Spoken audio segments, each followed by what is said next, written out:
咁啊嚟講咧就再加埋右上角呢個樓盤咧，有35棟咧，即係話換句話咧，呢一度咧有108棟嘅樓盤嘅。咁啊再加埋如果係別墅嗰方面咧，就有128間嘅。咁咧就坐向嗰方面咧，就一定風水嗰方面咧，一定要同大家介紹下先啦嚇。咁啊好多時啲人咧就話凌晨水啊，八運嗰陣時點樣凌晨水咧？咁原來咧我哋咧就有分一樣嘢嘅。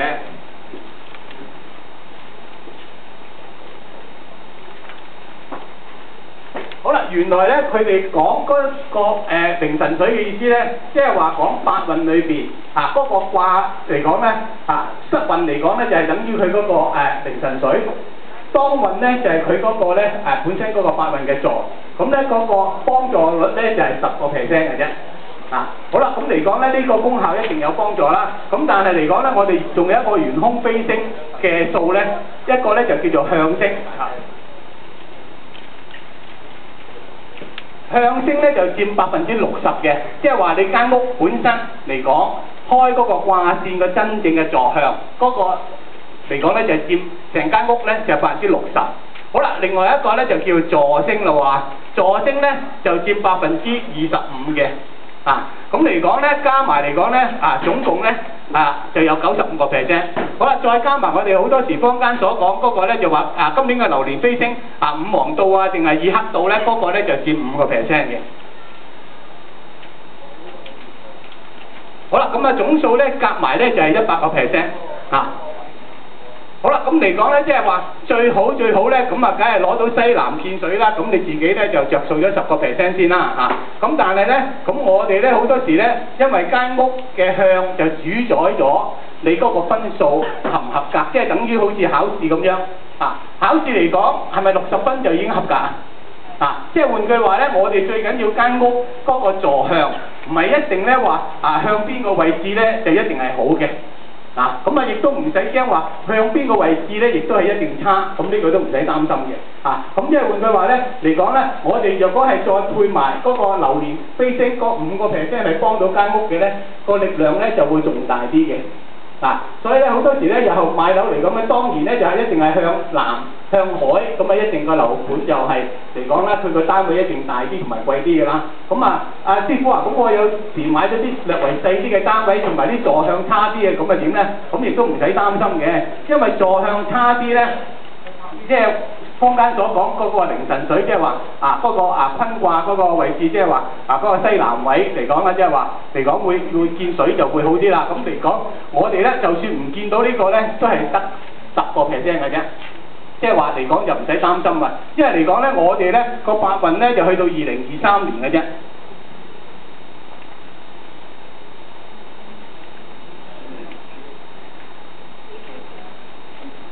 即係去到2023年呢個八運就終止，好似而家咧已經係2013年，即係換句話咧個時間嚟講都唔會好多年嘅啫。咁我哋買樓嚟住，通常唔會話10年8年㗎啦。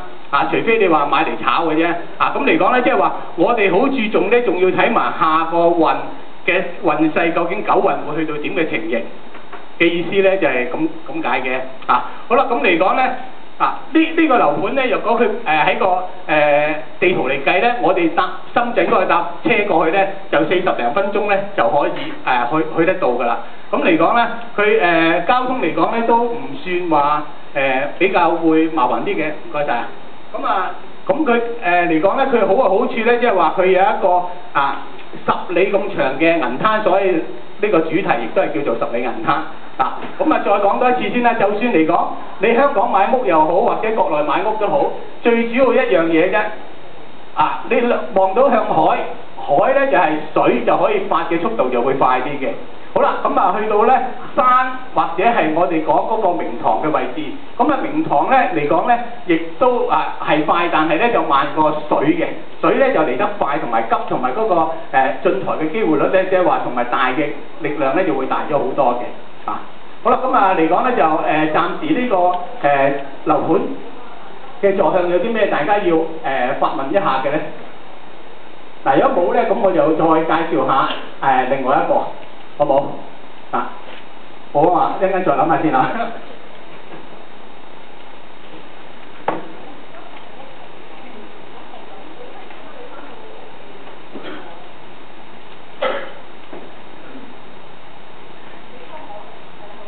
呢個咧係爭一個字嘅啫，叫做十里金灘咁啊。咁嚟講咧，佢本身咧就喺青島嗰邊嘅。咁若果喺香港搭飛機過去咧，都要成3個鐘頭嘅。咁佢個位置，若果以中國嘅版圖嚟講咧，就喺嗰個東北嗰個位置嘅。咁若果係成個青島嚟計咧，佢就喺東邊。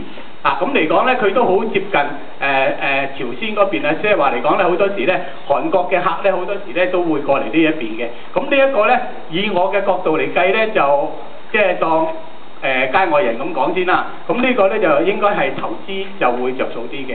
咁因為點解咧？如果喺香港做嘢，除非你真係退休嘅啫。如果唔係咧，你要搭幾個鐘頭飛機過去咧，就會比較咧就會辛苦啲，就唔同頭先嗰個。頭先嗰個咧就車程40零分鐘咁嘅啫。咁佢呢個座向咧，佢亦都咧嚟講咧，即係話喺呢邊位置咧就係嚟講咧就全部都係真水嚟嘅。咁另外呢一橛嘅位置咧，我哋咧就係叫做咧佢嗰個咧就係人工湖。咁即係話咧，佢嗰個嚟講咧，佢呢個座向咧就向海，亦都頭先所講啦。咁立財嗰方面好啲啦。咁佢喺呢橛嘅位置，咁點咧？咁揦唔到啦。咁佢亦都有個人工湖嗰度，亦都好啲嘅。咁即係換句話講嚟講去咧，假設如果你哋買到嚟講係冇海或者係冇人工湖嘅，甚至乎咧佢有泳池嘅都可以嘅。不過泳池咧就會爭少少啦，咁點解泳池會爭少少咧？除非佢係全天候嘅泳池，若果唔係咧，好多時咧佢冬天咧佢係咪抽晒啲水㗎？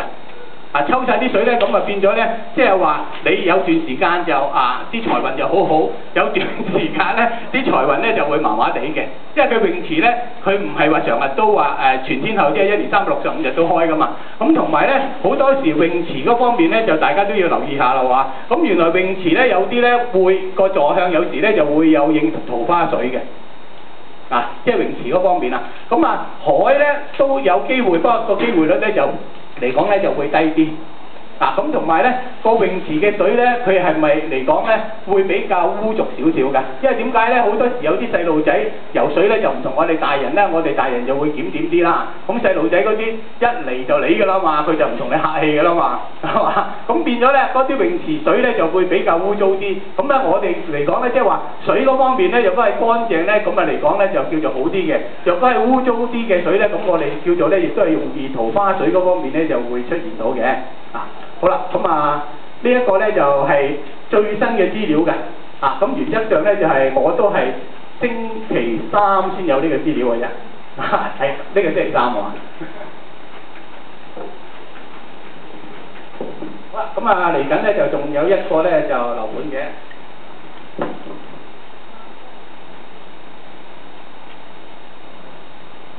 咁呢個咧就唔同頭先啦。咁呢個咧就係叫金海灣。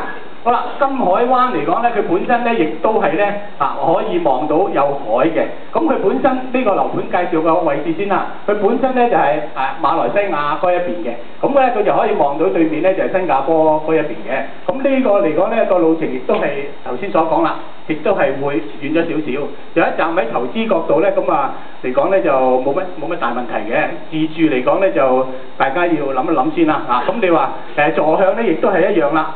乜嘢座向都會有好，乜嘢座向都有唔好。咁但係咧，你喺個八運攞到呢個西南見水都攞咗10%，講唔得嘅啦。咁我哋咧亦都可以攞翻間屋裏邊嗰個座向嘅掛線，究竟係點樣嘅？好啦，咁若果係呢一度3個樓盤咧，一陣間聽完晒個講座有唔明咧，就可以喺佢哋右邊嗰邊啲工作人員咧就可以問一問翻下都得嘅，好嘛？咁有啲乜嘢要問咧？係冇冇嚟講咧，咁我哋咧就頭先咧就派咗有啲講義咧，就關於2014年嘅，有冇邊個現場觀眾冇咧，就可以叫人哋攞，有冇未有？唔該，呢個未有